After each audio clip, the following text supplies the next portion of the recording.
మిక్సా అచ్చా ఓకే లేలే తెలుగు కావాలని ఎంతమంది ఉన్నారు ఓకే ఓకే రైట్ హిందీ కావాలని ఎంతమంది ఉన్నారు అబ్బో రెండు లాంగ్వేజ్ లో మనం మాట్లాడదాం ఓకే फर्स्ट हिंदी में स्टार्ट करता हूँ। हर वर्ष की बात ही इस वर्ष भी श्री रामनवमी शोभा यात्रा इस वर्ष 6 अप्रैल के दिन आ रही है मेरे मित्रों। 6 अप्रैल यानी संडे। ये हमारे लिए एक बहुत ही अच्छी बात है कि भगवान श्री रामचंद्र जी इस बार रविवार के दिन जन्म ले रहे हैं। तो इस वर्ष और भी राम भक्त आने का अंदेशा है, क्योंकि बहुत सारे जो जॉब करते हैं फैक्ट्रियों में हो या अलग अलग सेक्शन में हो तो उनको छुट्टी नहीं मिलती थी। तो इस बार संडे रहने के कारण, रविवार रहने के कारण बहुत बड़ी संख्या आने का भी अंदेशा है। और जैसे अभी पवन जी ने आपको पहले ही बता दिया होगा, जैसे पिछले रामनवमी शोभा यात्रा में हम वॉलंटियर थे, हम लोग कार्यकर्ता के रूप में, हम लोग एक राम भक्त, एक सेवक के रूप में हम काम कर रहे थे। कितने लोग थे पिछले वर्ष? यानी हर वर्ष नए कार्यकर्ता ऐड होते जा रहे। तो चलो जितने भी जो नए कार्यकर्ता ऐड हुए हैं उन सभी कार्यकर्ताओं को बस एक ही सूचना है, 5 तारीख के दिन जैसे पवन जी 2 बजे बोले, लेकिन हम लोग 12 बजे मिलने का प्रयत्न करेंगे। 12 बजे आप आएंगे तो साथ में भोजन भी हम लोग करेंगे और पूरी व्यवस्था करेंगे। जैसे 4 से 5 6 व्हीकल रहती है, मूर्तियां रहती है, प्रतिमाएं भगवान रामचंद्र जी की और दूसरे उन सभी को हम लोग ठहर कर सजाने का काम करेंगे और रात का भी भोजन साथ में ही होगा। लेकिन सभी कार्यकर्ता 12 बजे ही आने का प्रयत्न करें, ये सभी कार्यकर्ताओं से मेरा निवेदन है। और हर बार मैं एक ही बात कहता हूँ, आज हम हैं कल नहीं रहेंगे, लेकिन ये शोभा यात्रा ऐसे ही चलती रहनी चाहिए। लेकिन वो कब चलेगी? जैसे आज हम कोई मंच नहीं बनाते और ना ही हम लोग चेयर डालते। क्यों? क्योंकि हम सब एक है। इसलिए कल हम रहो या ना रहो, या शोभा यात्रा प्रारंभ रहनी चाहिए। क्यों? क्योंकि आज भाग्यनगर की श्री रामनवमी शोभा यात्रा देखकर हर राज्य में बड़े ही धूमधाम से शोभा यात्रा प्रारंभ हुई है। मुझे बिहार से, बंगाल से, आज तो नेपाल से मुझे कॉल आया कि भाई हम आपकी जैसी शोभा यात्रा हम लोग यहाँ पे प्रारंभ करें। नेपाल में और बंगाल में प्रारंभ हो गया है, बिहार में, महाराष्ट्र में, लगभग बहुत सारे क्षेत्रों में, कर्नाटक में, राजस्थान में, बहुत सारे क्षेत्रों में, हर राज्य में शोभा यात्रा प्रारंभ हो चुकी है। तो ये जो श्रेय जाता है ना, ये सब आप लोगों पर जाता है। क्योंकि हर बार मैं क्या कहता हूँ, यहाँ जो शोभा यात्रा जो निकलती है केवल एक व्यक्ति नहीं, हम सब लोगों की शोभा यात्रा है। इसलिए मैं हर बार सभी कार्यकर्ताओं को भी कहता हूँ, सभी को हम इन्वाइट भी जो करते हैं ना, उन सबकी बोलते हैं ये जो शोभा यात्रा निकलती है हमारे राम भक्तों द्वारा निकलती है और ये हमारे पूरे कार्यकर्ता ही शोभा यात्रा निकालते हैं।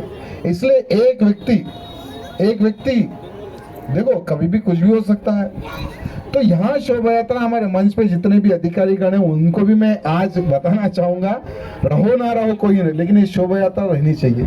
ये शोभा यात्रा ऐसे ही कंटिन्यू रहनी चाहिए, ये मैं हमारे अधिकारीगणों से प्रार्थना करना चाहूंगा। साथ ही साथ जैसे इस शोभा यात्रा को, जैसे पिछले शोभा यात्रा निकालने में भी परमिशन लास्ट मोमेंट में कैंसिल कर दिया गया था कि भाई इस वर्ष यानी 2024 की जो शोभा यात्रा है रामनवमी की, आप नहीं निकाल सकते। लास्ट मोमेंट में परमिशन कैंसिल किया गया था। तो बड़े ही संघर्ष से, लेकिन आप सब लोगों के सहयोग से पिछले वर्ष शोभा यात्रा बड़ी ही धूमधाम से निकली है। हमने इस बार यहाँ डिसाइड किया है कि हम लोग परमिशन ही नहीं पूछेंगे।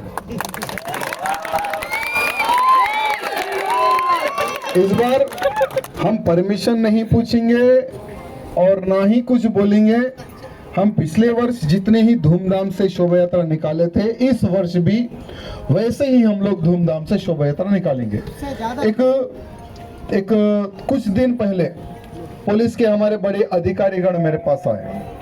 वहाँ पुलिस अधिकारीगण कहने लगे कि अभी डीजे पर प्रतिबंध लगा दिया गया है, कांग्रेस की सरकार आई है और पुलिस के सभी अधिकारी गणों ने मिलकर डीजे पर प्रतिबंध लगा दिया गया है, तो थोड़ा आप भी अगर डीजे नहीं लगाएंगे तो ठीक रहेगा।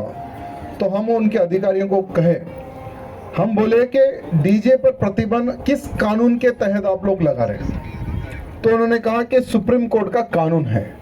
तो हमने कहा कि ठीक है, चलो सुप्रीम कोर्ट के कानून को हम भी मानते हैं, हम भी आदर करते हैं, लेकिन जो कानून है साउंड पोल्यूशन का, सिर्फ रामनवमी के एक दिन में ही क्या वो प्रॉब्लम आपको आता है? क्या नवरात्रि के यहाँ जो 9 दिन होते हैं, क्या उसी दिन आपको प्रॉब्लम आता है क्या? यानी साल के जो 12 महीने, जो 5 टाइम जो हम लोगों की खोपड़ी जो खराब होती है, क्या उससे सुप्रीम कोर्ट के कानून का उल्लंघन का नहीं होता है क्या? हमने क्वेश्चन पूछा तो जवाब नहीं आया।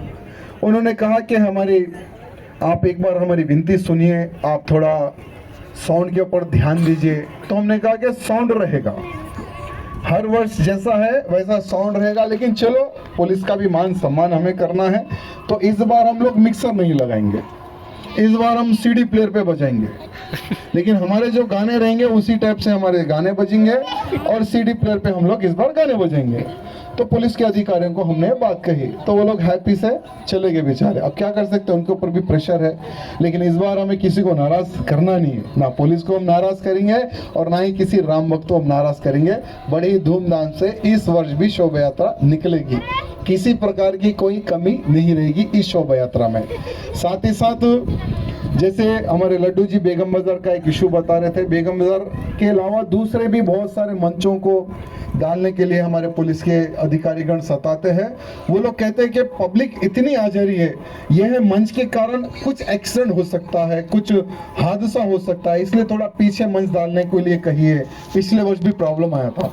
तो हमारे पुलिस के अधिकारियों से मेरा निवेदन है कि हमारे कार्यकर्ताओं को पता है कि कहाँ ठहरना है, कहाँ नहीं ठहरना है, तो कृपया करके आप मंचों की सपोर्ट में आप खड़े रहिए, लेकिन हमें किसी को मंच ना डालने दें और मंच को आगे पीछे करने के लिए इस तरह से अगर पुलिस इस बार ना सताएगी तो अच्छा रहेगा। हमारे जो इंटेलिजेंट के जो अधिकारी यहाँ पर बैठे हुए हैं उनसे निवेदन है कि आप वो मैसेज पास कीजिए। साथ ही साथ जैसे बहुत सारे हमारे राम भक्त इस शोभा यात्रा में आते हैं, तो 3 ऐसी जगह हैं जहां पर हमारे राम भक्तों को ढकला जाता है, जैसे पुराना पुल और बेगम बाजार छतरी और गौलीगुड़ा, वो राउंड एक सर्किल है, वहां पर हमारे कार्यकर्ताओं को ढकला जाता है। तो हमारे पुलिस के अधिकारियों से निवेदन है कि हमारे कार्यकर्ताओं को ढकलने की आवश्यकता नहीं है, हमारे कार्यकर्ताओं को पता है कहाँ पे रुकना है, कहाँ पे आगे बढ़ना है। और जैसे पुलिस के अधिकारियों ने कहा कि जल्द से जल्द शोभा यात्रा को आप आगे निकालना है, तो हम तो तैयार हैं। हम तो हर वर्ष 11 बजे ही पूरा प्रोग्राम हम लोग रेडी करके रखते हैं, लेकिन बीच में कुछ लोग गाड़ी लगाकर खड़े हो जाते हैं। वो शोभा यात्रा निकलने के बाद में हमारी शोभा यात्रा को पुलिस वाले ही लेट कर देते हैं। तो इस बार हमने कहा कि अगर हमारा रास्ता अगर क्लियर रहेगा तो हम लोग सबसे पहले ही शोभा यात्रा को निकाल देंगे, ऐसा पुलिस के अधिकारियों को भी कहा गया है। लेकिन सबसे अच्छी बात यहाँ है कि आज भगवान श्री रामचंद्र जी के आशीर्वाद से 2010 में यहाँ शोभा यात्रा प्रारंभ हुई थी और लगातार निरंतरन शोभा यात्रा बढ़ते जा रही है। यानी भगवान श्री रामचंद्र जी के प्रति भक्ति भावना किस प्रकार से बढ़ रही है, यहाँ आप सब लोग देख रहे हैं। और यही शोभा यात्रा में इस वर्ष जैसे भगवान श्री रामचंद्र जी ने एक अहंकारी रावण का वध करने का एक संकल्प लिया था, वैसे ही इस शोभा यात्रा में जितने भी जो राम भक्त रहेंगे, हम सबको मिलकर एक संकल्प लेना है। पहला संकल्प होगा कि संभाजी नगर में जैसे छत्रपति शिवाजी महाराज तो ऐसे एक शूरवीर थे, अगर शिवाजी ना होते तो आज भारत में कोई हिंदू ना होता।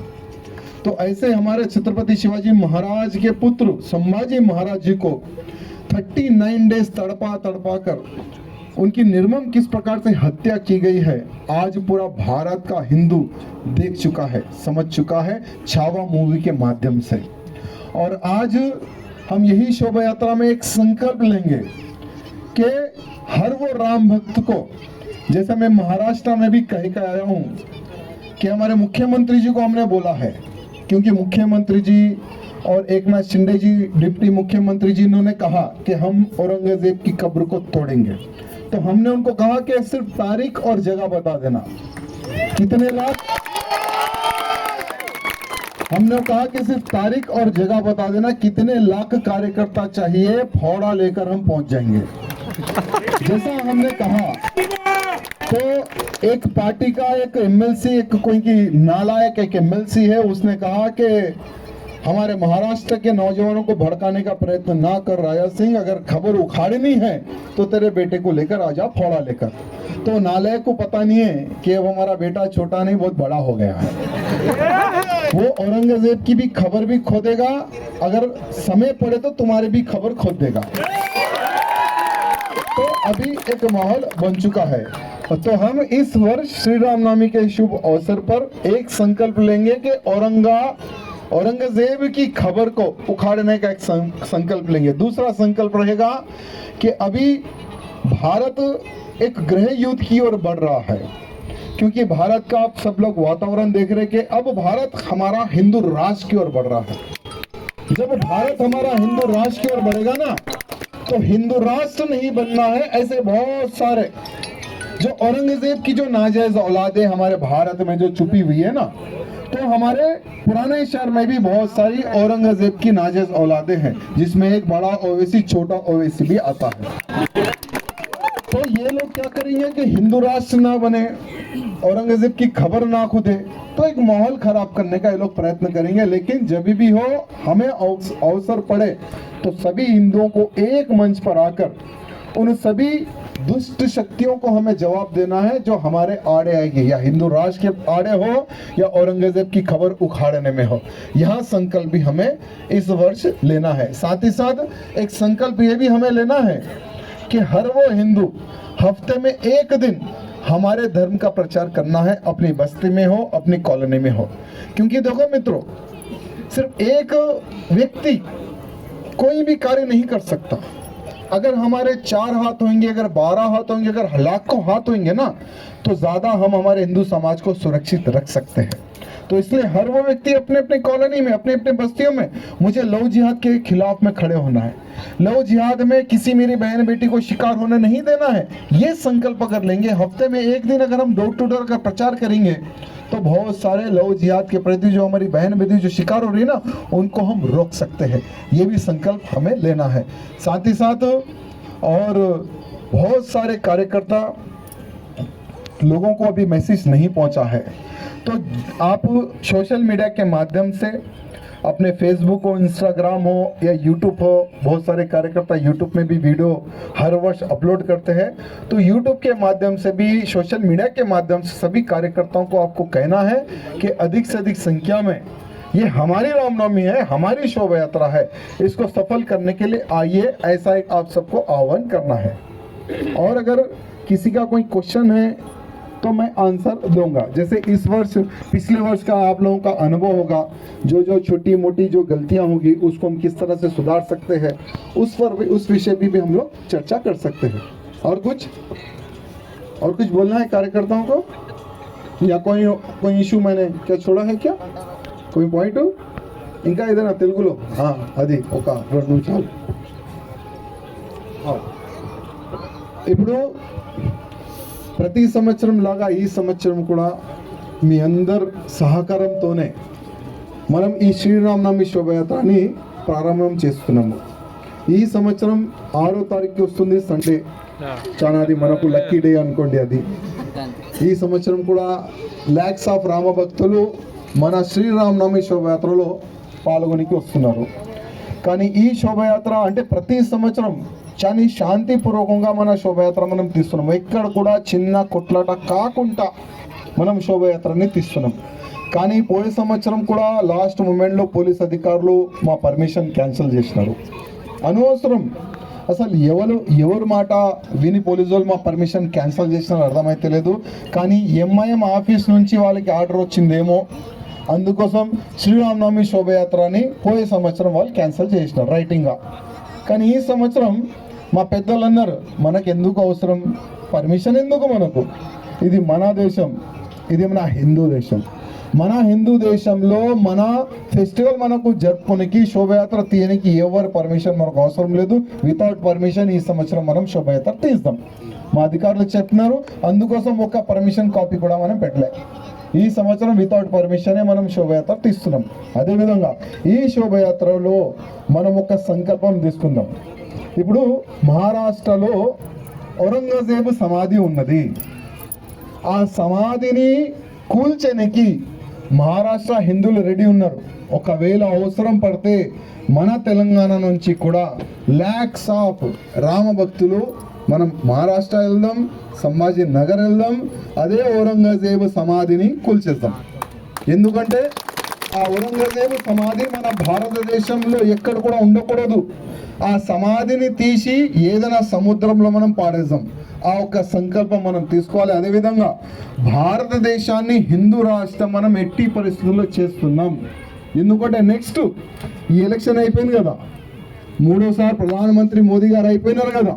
ఇప్పుడు మోదీ గారికి మనం చెప్తాం, మోదీ గారు 4వ సారి మీరు ప్రధానమంత్రి అవుతున్నారు, కానీ మీ ఎలక్షన్ మేనిఫెస్టోలో ఒక అంశం పెట్టండి, కాశీ మథుర, దాని తర్వాత భారతదేశం హిందూ రాష్ట్రం చేస్తాం. అది కూడా మేనిఫెస్టోలో వేస్తే చాలా బాగుంటుందని మనమందరం సోషల్ మీడియా పరంగా మోదీ గారికి రిక్వెస్ట్ చేస్తున్నాం. ఎందుకంటే వచ్చే ఎలక్షన్ నేను ఛాలెంజ్ చేస్తున్నా, వచ్చే ఎలక్షన్ కాశీ మథుర హిందూ రాష్ట్రం దానిపైననే జరుగుతుంది. మీరు చూస్తారు, అందరు కూడా చూస్తారు. అదేవిధంగా ఇవాళ ఒక అయోధ్య అంటే అయోధ్యలో భవ్యమైన రాముడి గుడి కడితేనే ఈ ఔరంగజేబు కొడుకులు, ఆ బాబర్ కొడుకులు పరేషాన్ ఉన్నారు. ఇప్పుడు ప్రారంభమైంది రామ మందిరం తర్వాత కాశీ మథుర తర్వాత ప్రతి ఒక్క మా గుళ్ళు పలగొట్టి వీళ్ళు ఎక్కడెక్కడ కట్టినారు కదా బాబ్రీ మస్జిద్, ప్రతి ఒక్క బాబ్రీ మస్జిద్ కూల్చి భవ్యమైన మన గుడి మనం కడుతున్నాం. ఆ సంకల్పం కూడా మనం తీసుకుందాం. ఇంకా ఎవరిదైనా ఏదైనా క్వశ్చన్ ఉంటే మీరు అడగచ్చు. ఎవరైనా లేచినారు అప్పుడు చెప్పమ్మా.